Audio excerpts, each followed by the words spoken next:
స్పందన న్యూస్ కి స్వాగతం. ముందుగా బులెటిన్ లో హెడ్లైన్స్. వ్యవసాయ భూముల 500 రూపాయల నకిలీ నోట్ల కలకలం. ఫేక్ నోట్ల కట్టలను సీజ్ చేసిన పోలీసులు. గవర్నర్ గౌరవించుకోవాలి. వైసీపీ నాయకులకు స్పీకర్ చురుకలు.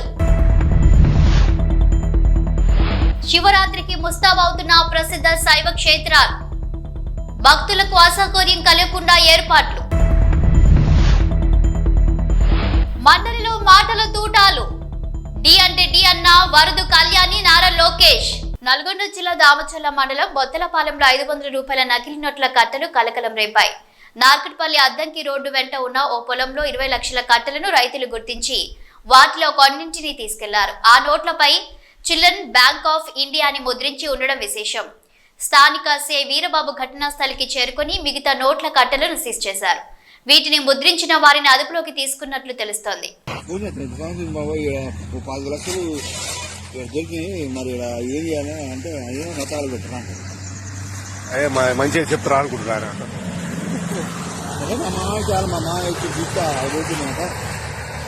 పట్టుకొని కూడా లేదా దొంగనోట్లు అయ్యి గాంధీ బొమ్మ ఉందల్లా మీరు చెప్పరు దొంగలు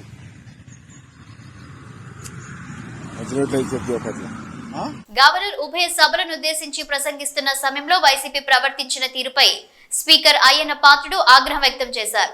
నిన్నటి సంఘటన సభ్య సమాజం సిగ్గుపడేలా వైసీపీ నాయకులు వ్యవహరించారన్నారు. సీఎంగా పనిచేసిన వ్యక్తి పార్టీకి అధినేత జగన్ సభ్యత మరిచి ప్రవర్తించారని అన్నారు. పార్టీ సభ్యులు గందరగోళం చేస్తుంటే చూస్తూ నవ్వుతూ కూర్చున్నారే తప్ప వారిని ఆపే ప్రయత్నం చేయలేదని విమర్శించారు. ఉన్నతమైన వ్యక్తిని అగౌరవపరిచేలా ప్లెకార్డ్స్ పట్టుకొచ్చారని పోడియంపై విసిరేశారని అన్నారు. ఇది ఏం సాంప్రదాయమని ప్రశ్నించారు. ప్రజాస్వామ్యంలో ఇది మంచి పద్ధతి కాదన్నారు స్పీకర్ అయ్యన్న పాత్రుడు. నమస్కారం అండి. మొదటి రోజు సమావేశానికి వచ్చేసిన సభ్యులందరికీ స్వాగతం. ఈ సభని ప్రారంభించే ముందు ఇన్ని విషయాలు కొన్ని మీతో మాట్లాడాలనుకుంటున్నాను. నేను ఏంటంటే నిన్న సభలో జరిగినట్టు సంఘటన మీ అందరూ చూశారు. నాకైతే చాలా బాధ అనిపించింది. ప్రజాస్వామ్యంలో మన రాష్ట్రంలో ఉన్నతమైన సభ ఈ సభ. ఆ సభకి ప్రసంగించడం కోసం ముఖ్య అతిథిగా గవర్నర్ గారిని అతిథిగా మనం ఆహ్వానించుకున్నాం. అతన్ని గౌరవించవలసిన బాధ్యత అందరూ సభ్యులందరూ ఉంది, మీ అందరికీ తెలిసిన విషయమే. అటువంటి గవర్నర్ గారు ఉపన్యాసం చేస్తున్నప్పుడు నిన్న జరిగిన సంఘటన సభ్య సమాజం సిగ్గుపడవలసిన విషయం నేను భావిస్తున్నాను. నిన్న జరిగిన సంఘటన మీరు కళ్ళారా చూశారు, మీరు అందరూ కూడా, మీరే కాదు ప్రజలందరూ చూశారు. ఒక ముఖ్యమంత్రిగా పనిచేసిన వ్యక్తి, ఒక పార్టీకి అధ్యక్షుడిగా ఉన్న వ్యక్తి, పార్లమెంటు మెంబర్గా కూడా పనిచేసిన వ్యక్తి సభ్యత మర్చిపోయి ఆ విధంగా ప్రవర్తిస్తే కనీసం కూర్చొని చూస్తూ నవ్వుకుంటున్నాడు తప్పించి వాళ్ళ సభ్యుల్ని కంట్రోల్ చేసే పరిస్థితి ఎక్కడ కనిపించదండి మనకి. పైగా ఎంకరేజ్ చేస్తాడండి. ఇది సాంప్రదాయం అండి. ఇది సాంప్రదాయం అంటారా? సాంప్రదాయం ఏంటండి? ఒక ఉన్నతమైన వ్యక్తిని అగౌరవపరిచే విధంగా ప్లే కార్డ్స్ పట్టుకొని రావడం, కాగితాలు చింపి పోడియం మీద విసిరారు. అంటే గవర్నర్ మాట్లాడుతూ ఉంటే గవర్నర్ మీద, ఇది పద్ధతి కాదు. ఈ సాంప్రదాయం అంటాడు. ఏంటి సాంప్రదాయం నాకు అర్థం కాదండి. ఇది పద్ధతి కాదు. ప్రజాస్వామ్యం ఇది మంచి పద్ధతి కాదు. పైగా అతనికి ఆలోచన లేకపోయినా పక్కనే ఉన్నటువంటి సీనియర్ మెంబర్ బొత్స సత్యనారాయణ గారికి కూడా ప్రోత్సహించారు. వారైనా ఇది తప్పు అని చెప్పే పరిస్థితి లేదు. ఇటువంటి సంఘటనలు రాబోయే రోజులు జరగకూడదనేది నా తాలూకు ఆలోచన విధానం. మీరందరూ కూడా గమనిస్తూనే ఉన్నారు. ఇది ఎందుకు చెప్తానంటే ఇప్పటికైనా విజ్ఞతతో ప్రవర్తించాలని చెప్పి ఆ సభ్యులందరినీ కోరుకుంటున్నాను సభ ద్వారా. ప్రజాస్వామ్యం పెద్దలు మనకు ఎంతో ప్రజాస్వామ్యాన్ని ఇచ్చారు, రాజ్యాంగాన్ని ఇచ్చారు. రాజ్యాంగానికి అనుగుణంగా మనం ప్రవర్తించాలి తప్పించి మన ఇష్టం వచ్చిన మాట్లాడుకుంటాం. సర్వ హక్కులు నాకే ఉన్నాయి, నేను మాట్లాడతానన్నది ఇది పద్ధతి కాదని చెప్పి ఈ సభ ద్వారా సభ్యులందరికీ, అన్ని పార్టీ సభ్యులకు కూడా మనం చేస్తున్నాను. అదే ప్రజలు కూడా దీన్ని గమనిస్తున్నారన్న విషయాన్ని కూడా మనం చూసుకోవాలి. ఉంది మన గవర్నర్ ప్రసంగం అయింది నిన్న. ఈరోజు గవర్నర్ ప్రసంగం మీద చర్చ ఉంది. వాళ్ళకి ఏమైనా అభ్యంతరాలు ఉంటే ఈ చర్చలు పాల్గొనవచ్చు కదా, మాట్లాడే అవకాశం మనం ఇస్తాం కదా. ఈ రోజంతా మాట్లాడవచ్చు. మీరు హౌస్కి వచ్చి మీరు మాట్లాడకుండా మీ ఇష్టం వచ్చినట్టు ఈ విధంగా ప్రవర్తించడాన్ని అందరం కూడా ఖండించవలసిన అవసరం ఉంది. ఇటువంటి సంఘటనలు రాబోయే రోజుల్లో జరగకూడదు అనేది నా తాలూకు అభిమతం. ఈ రెండు విషయాలు మీ ముందు చెప్పాలని నేను ఈ మాట్లాడతానని చెప్పి మనం చేస్తూ, మరి ఇప్పుడు ఈ సభలో జరగబోయే సభలో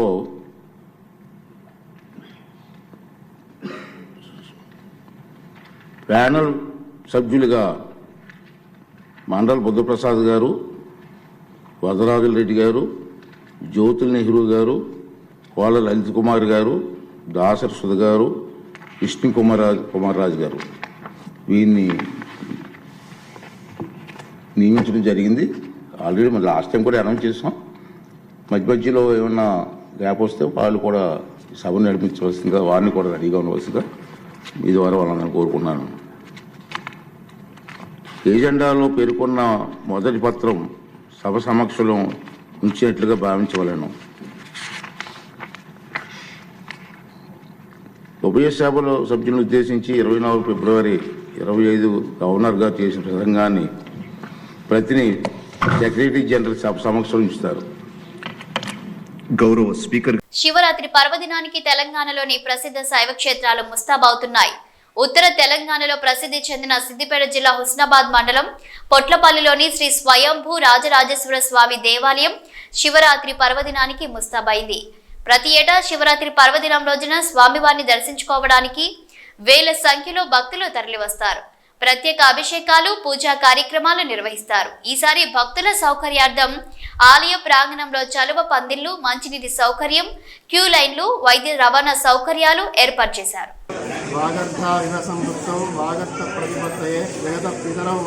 పార్వతీ పరమేశ్వరు ఒక చెంబెడు నీళ్లు పోయగానే మనకు వరాలిచ్చేటువంటి దేవుడు పరమేశ్వరుడు. అటువంటి పరమేశ్వరుడు శ్రీ స్వయంభూ రాజేశ్వర స్వామిగా పొట్లపల్లి గ్రామం, హుస్నాబాద్ మండలం, జిల్లా సిద్దిపేట యందు 1996 సంవత్సరం లోపల శ్రావణ మాస శివరాత్రి రోజున భూమిలో నుండి వెలువడడం జరిగింది. ఈ స్వామివారికి ప్రత్యేకత ఏమిటంటే బ్రహ్మసూత్రం కలిగి ఉండడం. ఇటువంటి బ్రహ్మసూత్రాన్ని కలిగి ఉన్నటువంటి స్వామివారిని ఒక్కసారి దర్శనం చేసుకున్నా కానీ, ఒక్కసారి పూజ చేసినా కానీ, 1 సార్లు పూజ చేసినటువంటి ఫలితం వస్తుంది. ఈ స్వామివారు గ్రామం లోపల సిరివేరు పోచయ్య అనేటువంటి ఒక కుమ్మరివారి ఇంటి పునాది లోపల భూగర్భం నుండి వెలువడడం జరిగింది. 96 నుండి 2006 వరకు ఊరి రేణుకానది తీరాన స్థలం తీసుకొని 3 ఎకరాల స్థలంలో ఈ భవ్యమైనటువంటి ఆలయాన్ని నిర్మించడం జరిగింది. ఈ నిర్మాణం రాజ నిర్మాణం కాబట్టి ఆలయం నిర్మించడానికి 10 సంవత్సరాల కాలం పట్టింది. అప్పటి నుండి దేవుడు వెళ్ళినప్పటి నుండి కూడా భక్తులు లక్షలాదిగా వచ్చి వారి యొక్క కోరికలు తీర్చుకుంటున్నారు. ఉడుపులు కట్టడం కానీ, ఇక్కడ తోడెముక్కలు కట్టడం కానీ, తర్వాత రుద్రాభిషేకము, వాహన పూజలు, నిత్యార్చనలు ఇవన్నీ వైభవంగా జరుగుతాయి. ప్రతి సోమవారము, తర్వాత శ్రావణ మాసము, కార్తీక మాసము, మహాశివరాత్రి రోజున అత్యంత వైభవంగా జరుగుతాయి. మహాశివరాత్రి రోజున సుమారు 1,00,000 మంది జనం వచ్చేటువంటి అవకాశం ఉంది. ఈ సంవత్సరం కూడా 1,00,000 మంది వచ్చే అవకాశం ఉన్నందున దేవాదాయ శాఖ ధర్మాదాయ శాఖ వారి ఆధ్వర్యంలోనే ఆలయం నిర్వహించబడుతున్నది. ప్రస్తుతానికి భక్తులు సేద తీరడానికి లైట్ పెండల్స్ కానీ దేవాలయానికి లైటింగ్ అరేంజ్మెంట్ కానీ తర్వాత వచ్చేటువంటి సిబ్బందికి క్యాటరింగ్ కానీ పూల అలంకరణ కానీ ఇవన్నీ ఏర్పాట్లు జరుగుతున్నది. ప్రతి సంవత్సరం కూడా అనేక మంది భక్తులు వచ్చి వారి కోరికలు తీర్చుకుంటారు. సంవత్సరం మన హుస్నాబాద్ నియోజకవర్గానికి సంబంధించినటువంటి ఎమ్మెల్యేలు కానీ తర్వాత మంత్రులు కానీ ఈ కందగడ్డ ప్రసాదాన్ని ఇక్కడ వితరణ చేస్తారు. అట్లనే మన ఎంపీ గారు బండి సంజయ్ గారు చల్ల ప్యాకెట్లు అందించడం జరుగుతుంది. పొన్నం ప్రభాకర్ గారు ఈ సంవత్సరం 20 క్వింటాల కందగడ్డను భక్తులకు అందజేస్తున్నారు. అట్లనే ఇంకా కొన్ని స్వచ్ఛంద సంస్థలు కూడా మజ్జిగ ప్యాకెట్లను అందిస్తున్నారు. మణిహాస్ వాటర్ ప్లాంట్ వాళ్ళు వాటర్ అందజేస్తున్నారు. శ్రీరామ్ కిట్స్ వాళ్ళు కానీ ఇవన్నీ వాటర్ అందజేస్తున్నారు. బుధవారం రోజు మహాశివరాత్రి జాతర సందర్భంగా ఇట్టి జాతర ప్రత్యేకమైన మన శివరాత్రి రోజు స్వామివారికి అభిషేకాలు జరుగును. కావున భక్తులందరూ అధిక సంఖ్యలో పాల్గొనమనవి. ఇట్టి శివరాత్రి జాతరకు ఇచ్చేసే భక్తులు ఇది స్వయంభూరాజేశ్వర స్వామి క్షేత్రము, పొట్లపల్లి, హుస్నాబాద్ మండలము, హుస్నాబాద్ నియోజకవర్గం, సిద్దిపేట జిల్లా. ఇట్టి సిద్దిపేట నుండి బస్ సౌకర్యము, మరియు హన్మకొండ, కరీంనగర్ నుండి హుస్నాబాద్ నుండి బస్ సౌకర్యం కలదు. ఈ శివరాత్రి జాతరకు ఇచ్చేసే భక్తులకు అన్ని రకాల సదుపాయాలు, సలోపందిలు అయిపోయింది, మంచినీటి సౌకర్యము, మజ్జిగ, పండ్లు, వైద్య శిబిరమైన రెవెన్యూ వాళ్ళు, రోడ్డు ఇవన్నీ కల్పిస్తున్నారు. మండలిలో నారా లోకేష్ వర్సెస్ వరద కళ్యాణి మధ్య మాటల తూటాలు పేలాయి. ఇరువురు ఎక్కడ తగ్గకుండా తమదైన శైలిలో ప్రజా సమస్యలపై గొంతెత్తారు. కూటమి ప్రభుత్వం ఇచ్చిన హామీలపై, నిరుద్యోగ సమస్యపై వరద కళ్యాణి మాట్లాడగా నారా లోకేష్ కూడా స్పష్టమైన జవాబు ఇవ్వడం జరిగింది. అధికారంలోకి వచ్చాక తొలి సంతకమేమో మెగా డిఎస్సీ మీద పెట్టారు అధ్యక్ష. 6 నెలల్లో డిఎస్సీ ఉద్యోగాలు భర్తీ చేస్తామన్నారు అధ్యక్ష. 9 నెలలు అయ్యింది అధ్యక్ష, ఒక్క టీచర్ పోస్ట్ కూడా భర్తీ చేయలేదు అధ్యక్ష. అలాగే తీసుకుంటే గౌరవ మంత్రివర్య లోకేష్ గారు జనవరి 1వ తేదీన జాబ్ క్యాలెండర్ ఇస్తామని మంత్రివర్యులు చెప్పడం జరిగింది అధ్యక్ష. క్యాలెండర్ ఇయర్ మారిపోయింది కానీ జాబ్ క్యాలెండర్ మాత్రం ఇవ్వలేదు అధ్యక్ష. అలాగే ప్రభుత్వ ఉద్యోగుల పరిస్థితి, ప్రభుత్వ ఉద్యోగులకి ఏంటంటే 9 నెలల్లో ప్రభుత్వం తాలూకా నిజ స్వరూపం తెలిసిపోయింది అధ్యక్ష.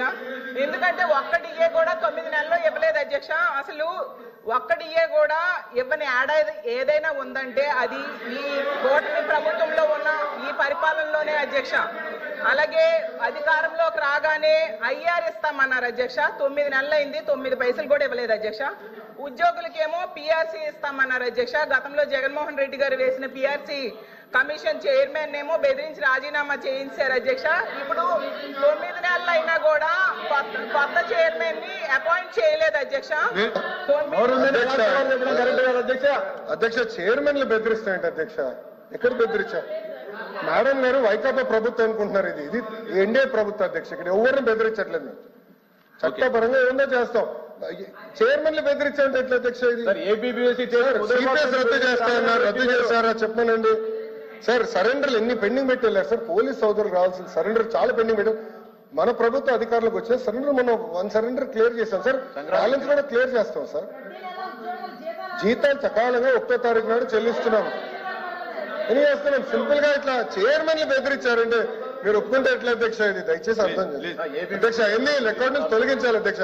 చైర్మన్లు బెదిరించాం, ఇది కరెక్ట్ కాదు అధ్యక్ష. దయచేసి అర్థం చేసి కోరుతున్నాం. రిప్లైలో 9 నెలల్లో కాంట్రాక్ట్ ఉద్యోగులు, అవుట్ సోర్సింగ్ ఉద్యోగులు రోడ్డెక్కే పరిస్థితి అయితే వచ్చింది అధ్యక్ష.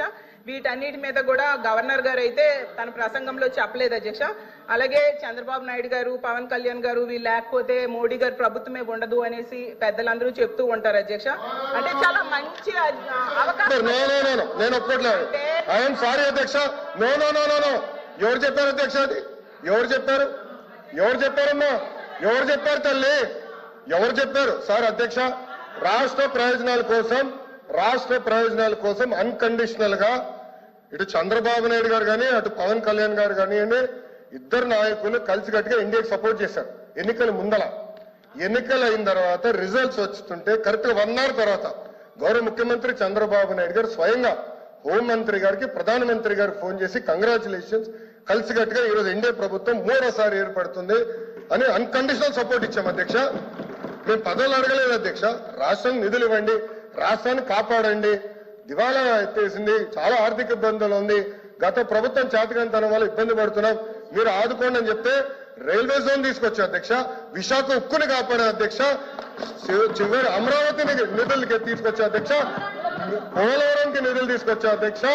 అది ఈ రోజు మన ప్రభుత్వానికి ఉన్న చిత్తశుద్ధి అధ్యక్ష. మేము ఎక్కడ చెప్పలేదు అధ్యక్ష, దయచేసి మేడం గారు విత్డ్రా దట్ పాయింట్. మేము ఒప్పుకోవట్లేదు అధ్యక్ష. అది మటుకు ఏదో మేము సపోర్ట్ చేయకపోతే మేము ఎక్కడో చెప్పినట్లు ఇది సత్యదూరం అధ్యక్ష. మేడం గారు విత్డ్రా దట్ పాయింట్ అధ్యక్ష. ఇది చాలా సీరియస్ గా మేము తీసుకుంటాం అధ్యక్ష. అందరూ అంగీకరించాల్సిన నిజం, మన రాష్ట్రంలో ఉన్న ఎంపీల మీద కేంద్ర ప్రభుత్వం ఆధారపడి ఉంది అనేది నిజం కదండి అధ్యక్ష. సో ఇది చాలా మంచి అవకాశం అని చెప్తున్నారు అధ్యక్ష. అధ్యక్ష చూడండి అధ్యక్ష, మాట మార్చుతారు. స్టేట్మెంట్ ఏంటి, మనోడే రాస్తున్నారు, స్టెనో ఉన్నారు, స్టేట్మెంట్ ఏంటి అధ్యక్ష? నేను అది రికార్డ్ నుంచి తొలగించాలి అధ్యక్ష. అది సీరియస్ అలిగేషన్.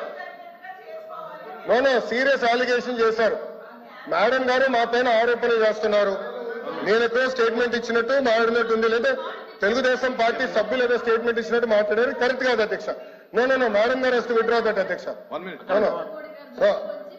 చాలా స్పష్టంగా అధ్యక్ష, మేడం గారు ఏమన్నారంటే మేము ఎక్కడో స్టేట్మెంట్ ఇచ్చినట్టు, మా పైన కేంద్ర ప్రభుత్వం ఆధారపడి ఉంది అని వక్రీకరిస్తూ మేడం గారు స్టేట్మెంట్ ఇచ్చారు అధ్యక్ష.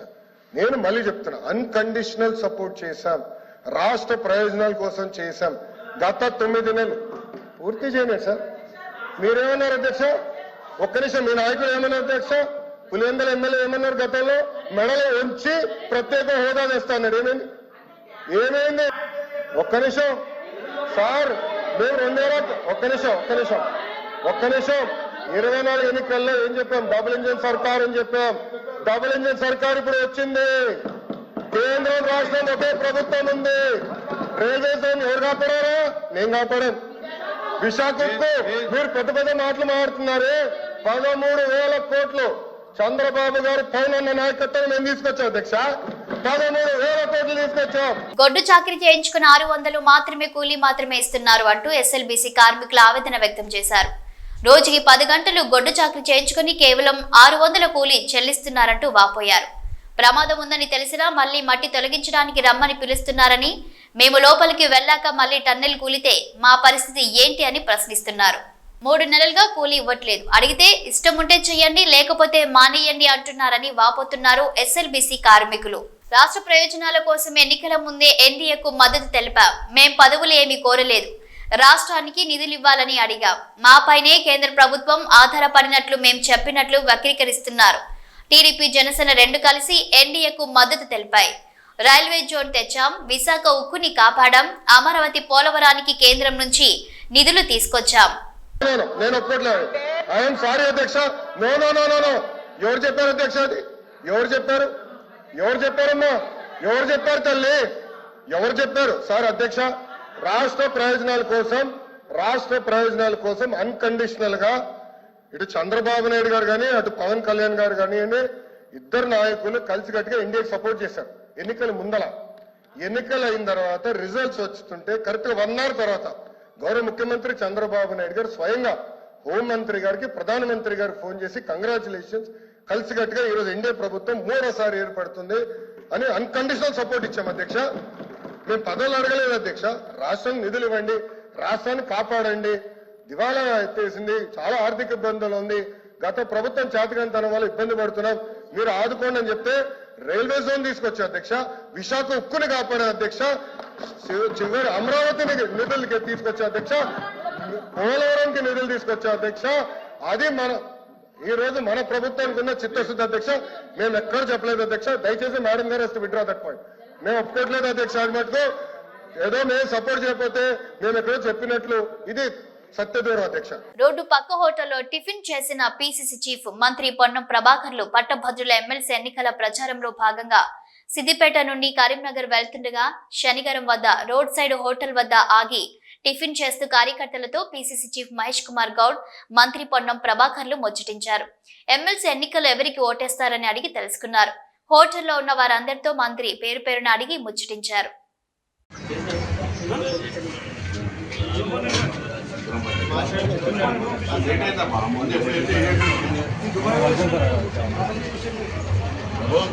రేణుకా ఎల్లమ్మదేవి దేవాలయంలో అమ్మవారిని మంత్రి పొన్నం పూజలు. సిద్దిపేటలో శ్రీ మహారేణుకా ఎల్లమ్మదేవి దేవాలయంలో అమ్మవారిని మంత్రి పొన్నం ప్రభాకర్, పిసిసి చీఫ్ మహేష్ కుమార్ గౌడ్లు దర్శించుకున్నారు. అనంతరం సిద్దిపేట హనుమాన్ నగర్ లో రావి చెట్టు హనుమాన్ ఆలయంలో స్వామివారిని దర్శించుకుని ప్రత్యేక పూజలు చేశారు. ఈ కార్యక్రమంలో రాష్ట్ర dairy development corporation chairman Gutha Amit Reddy, DCC అధ్యక్షులు తుంకుంట నర్సారెడ్డి, పూజల హరికృష్ణ, చెరకు శ్రీనివాస్ రెడ్డి, ఇతర ముఖ్య నేతలు పాల్గొన్నారు.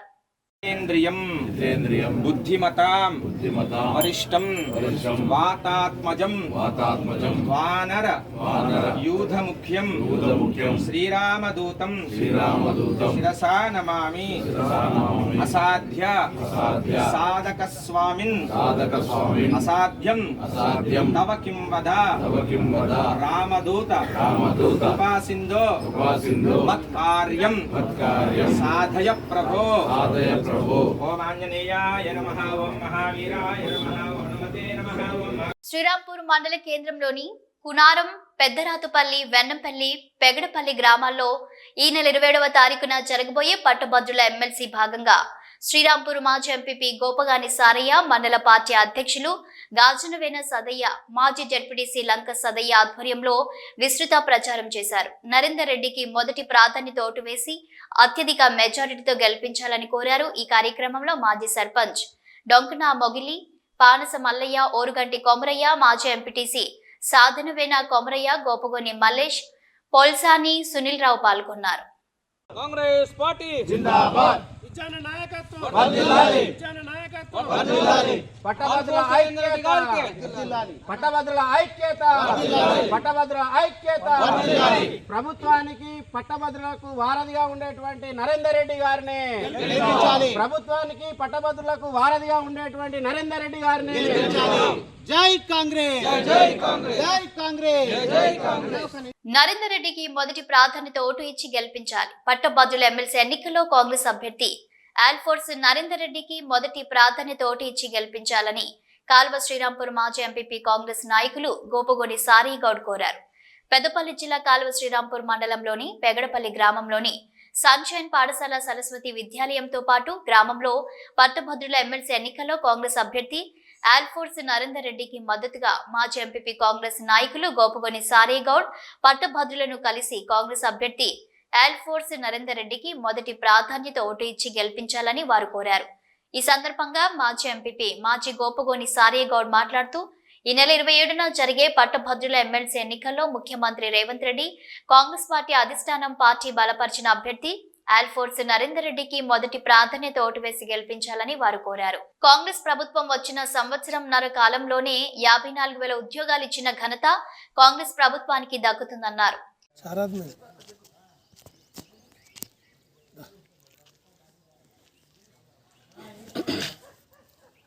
ఈరోజు పెగడపల్లి గ్రామంలోని సరస్వతి విద్యానికేతన్, తర్వాత క్రీసెంటు స్కూలు, తర్వాత శ్రీరాంపూర్ మండల కేంద్రంలోని ఎస్బీఐ బ్యాంకులో పనిచేసే అటువంటి ఉద్యోగస్తులను, గ్రాడ్యుయేట్స్ని అందరినీ కూడా అక్కడ టీచర్స్ గ్రాడ్యుయేట్స్, తర్వాత ఇక్కడ బ్యాంకులో పనిచేసే గ్రాడ్యుయేట్స్ అందరినీ కూడా శ్రీరాంపూర్ మండల శాఖ ఆధ్వర్యంలో వారిని కలవడం జరిగింది. వారు కూడా చాలా వరకు సానుకూలంగా స్పందించి ప్రభుత్వంలో పనిచేసే అటువంటి ప్రభుత్వము తెలంగాణలో కాంగ్రెస్ ప్రభుత్వం అధికారంలో ఉన్నది కాబట్టి ప్రభుత్వం బలపరిచినటువంటి వ్యక్తి, కాంగ్రెస్ పార్టీ బలపరిచినటువంటి వ్యక్తి పెద్దలు ముఖ్యమంత్రి రేవంత్ రెడ్డి గారు, పిసిసి అధ్యక్షుడు మహేష్ కుమార్ గౌడ్ గారు, మరి ఇక్కడ ఉన్నటువంటి స్థానిక మంత్రివర్యులు శ్రీధర్ బాబు గారు కానీ, మా పెద్దపల్లి ఎమ్మెల్యే గారు సమిష్టి కృషితోటి ఈనాడు పెద్దపల్లి నియోజకవర్గంలో అన్ని గ్రామాలలో కూడా, తర్వాత మండల కేంద్రాలలో కానీ, అన్ని ప్రభుత్వ ఆఫీసులలో కానీ, తర్వాత ప్రైవేట్ స్కూళ్ళల్లో కూడా మేము కలవడం జరుగుతూ ఉంది. వారు చాలా వరకు సంతోషంగా మేము ఓటేస్తాము. మొదటి బులెటిన్ ముగించే ముందు హెడ్లైన్స్ మరోసారి. వ్యవసాయ భూముల 500 రూపాయల నకిలీ నోట్ల కలకలం, ఫేక్ నోట్ల కట్టలను సీజ్ చేసిన పోలీసులు. గవర్నర్ గౌరవించుకోవాలి, వైసీపీ నాయకులకు స్పీకర్ చురుకలు. శివరాత్రికి ముస్తాబవుతున్న ప్రసిద్ధ శైవ క్షేత్రాలు, భక్తులకు అసౌకర్యం కలగకుండా ఏర్పాట్లు. మండలిలో మాటల తూటాలు. డి అంటే డి అన్న వరదు కళ్యాణి నారా లోకేష్. ఇవి bulletin updates. Keep watching news.